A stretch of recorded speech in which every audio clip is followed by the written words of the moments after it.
بذكر الله ترتاح القلوب وتنزاح المتاعب والكروب. اچھا، شیطان کے کھانے کے متعلق جو ایک حدیث آتی ہے اسے امام مسلم نے بھی روایت کیا ہے، امام ابی داؤد، امام ترمذی نے،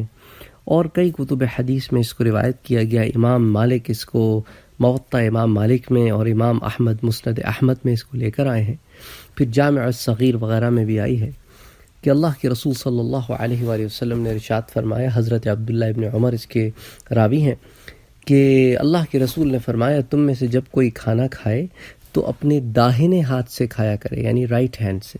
اور جب پانی پیے تو اپنے داہنے ہاتھ سے پانی پیا کرے،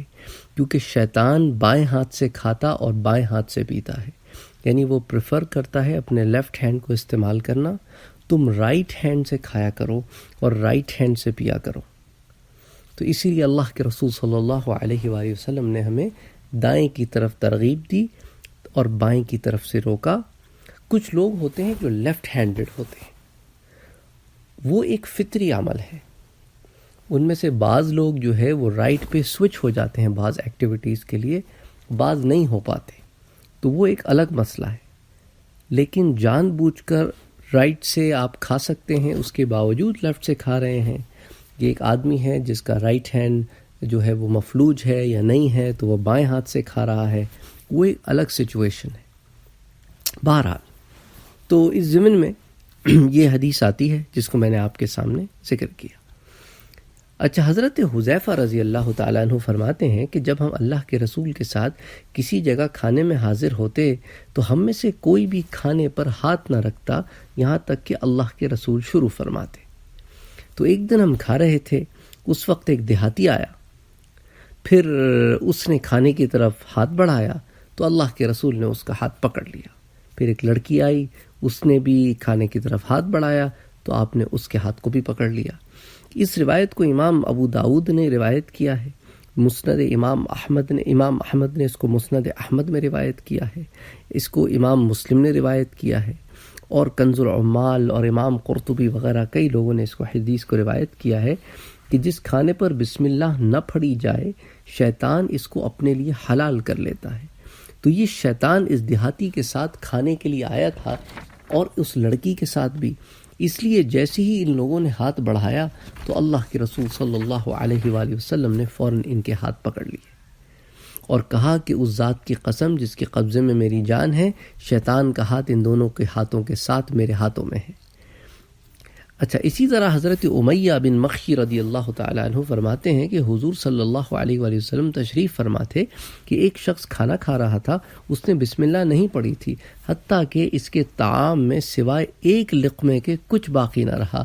جب اس نے اس کو اپنے منہ کی طرف اٹھایا تو کہا بسم اللہ اولہ آخرہ، تو آپ صلی اللہ علیہ وآلہ وسلم ہنس دیے اور فرمایا شیطان اس کے ساتھ کھانے میں شریک رہا، پس جب اس نے اللہ کا نام ذکر کیا تو جو کچھ اس کے پیٹ میں تھا اس نے الٹی کر دی، یعنی کہ جو شیطان نے کھایا تھا وہ سب باہر نکال دیا. تو اسی لیے اگر آپ کھانے کے شروع میں بسم اللہ کہنا بھول جائیں تو آپ کھانے کے درمیان میں آخری نوالے تک یہ جملہ کہہ سکتے ہیں بسم اللہ اولہ آخرہ، یعنی میں بسم اللہ کہتا ہوں شروع جو کھا لیا اس پر بھی اور آخر جو کھا رہا ہوں اس پر بھی، تو تمام مکمل بسم اللہ میں آ جاتی ہے بات. اس حدیث کو امام ابی داؤد نے روایت کیا ہے، پھر امام احمد اس کو مسند احمد میں بھی لے کر آئے ہیں. اچھا، حضرت ابو ہریرہ رضی اللہ تعالی عنہ سے ایک حدیث روایت ہے کہ اللہ کے رسول نے ارشاد فرمایا،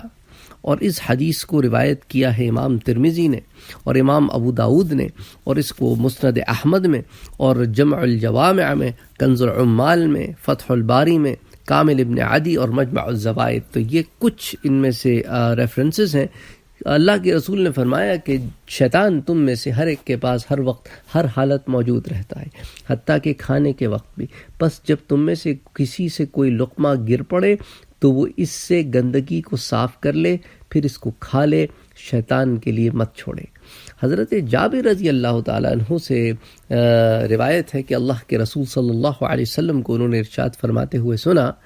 کہ جب کوئی آدمی اپنے گھر میں داخل ہوتا ہے اور داخل ہوتے وقت اور اپنے کھانے کے وقت بسم اللہ پڑھتا ہے تو شیطان اپنے دیگر شیطانوں کو کہتا ہے کہ تمہارے لیے یہاں رہنے کی اور کھانے کی کوئی گنجائش نہیں، اور جب وہ داخل ہوتا ہے اور اللہ کا نام داخل ہوتے وقت نہیں لیتا تو شیطان کہتا ہے کہ تمہیں رات رہنا اور شام کا کھانا مل گیا۔ تو اس لیے اپنا یہ معمول بنانا چاہیے کہ جب آپ گھر میں داخل ہوں تو بسم اللہ الرحمن الرحیم یا بسم اللہ کہہ کر داخل ہوں، اور اس کے بعد کھانے سے قبل بھی اور بسم اللہ اور اللہ کے ذکر کا کثرت سے ورد کریں۔ اس حدیث کو امام مسلم نے روایت کیا ہے، ابو داؤد نے، اور اس کو ابن ماجہ نے روایت کیا، اس کو مسند احمد میں روایت کیا گیا، اس کو امام بیہقی نے روایت کیا ہے مشکات الشریف میں، امام بخاری اس کو الآداب المفرد میں لے کر آئے ہیں، اس کو امام سیوطی در منثور میں لے کے آئے ہیں، پھر فتح الباری میں اور کنز العمال میں دیگر کئی طرق سے کئی اسناد کے ساتھ یہ حدیث ملتی ہے۔ تو اس بسم اللہ الرحمن الرحیم کو اپنا معمول بنائیں اور شیطان کے ہتھ کنڈوں سے اللہ عز و جل کی پناہ میں آئیں کہ اللہ ہمیں محفوظ رکھے۔ بذكر الله ترتاح القلوب وتنزاح المتاعب والكروب